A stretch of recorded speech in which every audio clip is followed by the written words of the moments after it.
بسم اللہ الرحمن الرحیم۔ السلام علیکم ورحمۃ اللہ وبرکاتہ۔ الحمد للہ رب العالمین والصلاة والسلام علی سید الانبیاء والمرسلین نبینا محمد صلی اللہ علیہ وسلم وعلی آلہ واصحابہ اجمعین۔ آج میں جس ٹاپک پر بات کرنے جا رہی ہوں وہ ہے حوض کوثر۔ یہ ایک عظیم نعمت ہے جو کہ اللہ تعالیٰ قیامت کے دن نبی کریم صلی اللہ علیہ وسلم کو یہ نعمت عطا ہوگی، اور جس سے مومنین سیراب ہوں گے، یعنی اس سے پانی پئیں گے۔ یہ موضوع قرآن کریم اور صحیح احادیث سے کیا ہے ثابت ہے۔ چلیے ہم دیکھتے ہیں، اللہ تعالیٰ قرآن مجید میں سورۃ الکوثر میں فرماتے ہیں کہ اِنَّا أَعْطَيْنَاكَ الْكَوْثَرَ فَصَلِّ لِرَبِّكَ وَانْحَرْ إِنَّ شَأْنِيَكَ هُوَ الْأَبْتَرُ۔ بے شک ہم نے آپ یعنی اے محمد صلی اللہ علیہ وسلم کوثر عطا کیا، پس اپنے رب کے لیے نماز پڑھیں اور قربانی کریں، یقیناً آپ کا دشمن ہی بے نام و نشان ہے۔ اس صورت میں اللہ تعالیٰ سورہ کوثر کا جو مطلب آیا ہے بہت زیادہ بھلائی اور خیر کے معنی میں آتا ہے، یعنی جس میں جنت کی نہر اور پھر کوثر اور قیامت کا حوض کیا ہے یہاں پر شامل ہے۔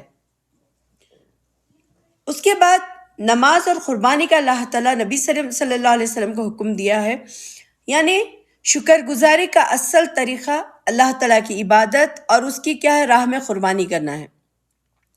اب دشمن کے لیے اللہ تعالیٰ نے یہاں پر ابتر کا لفظ استعمال کیا۔ یہ اس بات کا اعلان ہے کہ نبی صلی اللہ علیہ وسلم کا نام اور دین کیا ہے ہمیشہ باقی رہے گا۔ اور پھر ایک حدیث میں آتا ہے، حضرت سہل بن سعد رضی اللہ تعالیٰ عنہ سے روایت ہے کہ میں تمہارا پیشوا رہوں گا۔ نبی صلی اللہ علیہ وسلم نے فرمایا کہ میں تمہارا پیشوا رہوں گا حوض پر، جو وہاں آئے گا وہ کیا ہے اس میں سے پیے گا، اور جو اس میں سے پانی پیے گا وہ کبھی پیاسا نہ ہوگا۔ یعنی نبی صلی اللہ علیہ وسلم قیامت کے دن اپنی امت کا انتظار کریں گے، اور پھر وہاں پر اپنے ہاتھوں میں شفاعت اور امت کے لیے کیا ہے عزت کا نشان اللہ تعالیٰ نبی صلی اللہ علیہ وسلم کے ہاتھ میں دیں گے۔ اور پھر یہ ہے کہ حوض کی جو صفات ہے اس کو بیان کیا گیا ہے۔ ایک حدیث میں آتا ہے جو کہ صحیح بخاری اور مسلم کی ہے کہ میرا حوض ایک مہینے کے سفر جتنا چوڑا، اور اس کا پانی دودھ سے زیادہ سفید اور اس کا شہد سے زیادہ میٹھا ہوگا، اور اس کے برتن آسمان کے تاروں کے برابر ہیں، یعنی جو اس کی چوڑائی ہوگی وہ ایک مہینے کا سفر طے کرنے جتنا ہوگا، اور پھر اس کی جو سفیدی اور خوشبودار پانی ہے، جنت کی پاکیزگی اور اللہ تعالیٰ کی رحمت کا کیا ہے یہ شان ہے۔ اور آسمان کے تاروں جتنے برتن، یعنی یہ امت کے لیے، امت محمدیہ کے لیے کیا ہے اللہ تعالیٰ کی نعمت کتنی بڑی ہے یہاں پر اللہ تعالیٰ بتا رہے ہیں۔ پھر نبی صلی اللہ علیہ وسلم کے ایک اور حدیث میں آتا ہے کہ میری امت کے کچھ لوگ حوض کے پاس آئیں گے، میں انہیں پہچانوں گا، مگر جب وہ پانی پینے کے لیے میرے پاس آئیں گے تو وہاں پر فرشتے ان سے دور کر رہے ہوں گے۔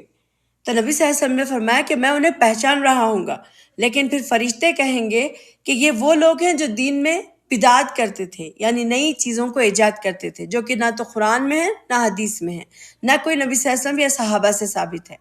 یہ ہمیں خبردار کرتی ہے کہ صرف نام کے مسلمان ہونا کافی نہیں ہے، بلکہ سنت پر قائم رہنا ضروری ہے، اور دین میں نئی بدعت، گناہوں سے بچنا ہی کیا ہے ہمیں حوض کوثر تک لے جاتا ہے اور جنت میں پہنچاتا ہے۔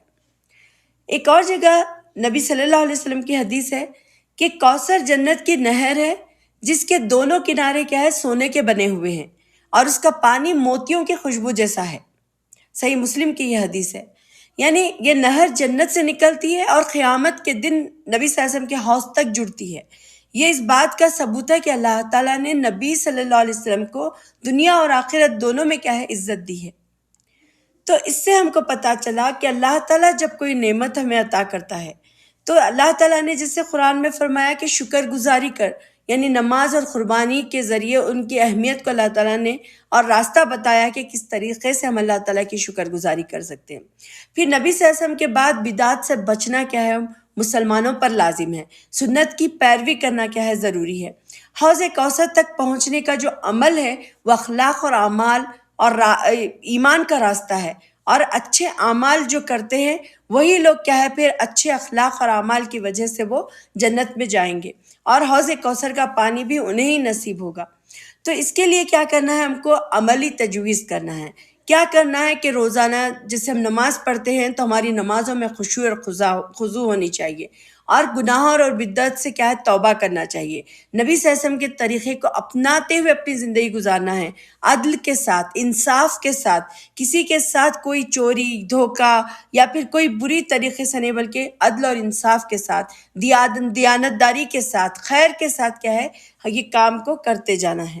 اللہ تعالیٰ سے دعا کرتی ہوں کہ اللہ تعالیٰ ہمیں صالحین میں سے بنائے، اور اللہ تعالیٰ ہمیں حوض کوثر سے پانی پینا اور نبی صلی اللہ علیہ وسلم کے ہاتھ سے پانی پینا ہمیں نصیب فرمائے، اور اللہ تعالیٰ ہمارے ماں باپ، بھائی بہنوں کی اور تمام امت مسلمہ کی مغفرت فرمائے۔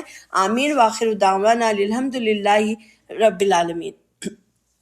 تو سامعین، حوض کوثر امید اور بخشش کا مقام ہے، مگر اس کے لیے ہمیں آج ہی سے اپنی زندگی کو ایمان اور سنت کے مطابق بنانا ہوگا۔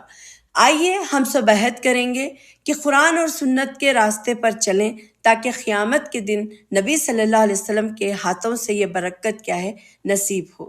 تو انشاءاللہ پھر ہم اگلی ویڈیو کے ساتھ ملیں گے۔ السلام علیکم ورحمۃ اللہ وبرکاتہ۔ سبحانک اللہم وبحمدک، اشہد ان لا الہ الا انت، استغفرک واتوب الیک۔